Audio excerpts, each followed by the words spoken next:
flas me atë pasionin për dashurinë.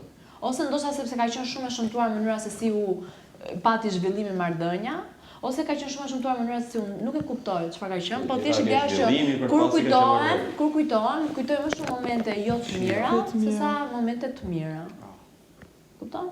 Edhe s'më ka lënë shihet mirë, po e them gjithmonë që e ka respektin tim maksimal sepse më ka bërë të kuptoj çfarë unë nuk dua. Domethënë, nëse s'm ka dhënë atë ndjesinë e bukur të dashurisë që mund ta kujtosh, oh my first love and the tash, më ka dhënë të tjetrën që unë nesër pas nesër, kur te një partnerim, shikoj dhe kuptoj çfarë nuk pëlqen dhe çfarë pëlqen.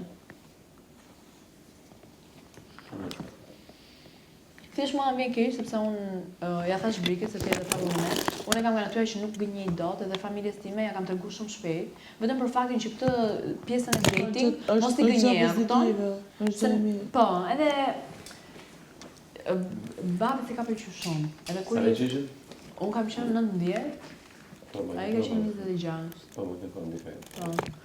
Edhe babi në fakt kur e kam shkëput si marrëdhënie, ka thënë që shiko, disesh puna gjej mënyrën vet se si do ta ndërtosh do të ardhmë në marrëdhënie, po unë nuk kam qejf që ti më prezantosh më njëri derisa ti vërtet jesh e sigurt që ai është njeriu jo. Sa do të dojë marrë ta gjej femër më pas së rrethja, është shumë problem mentaliteti i brezave, edhe përshtatje.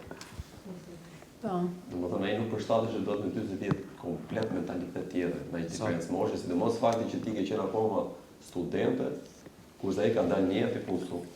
Po më thënë, çfarë them unë herë, si jam ndjell, unë jam ndjell si trofe.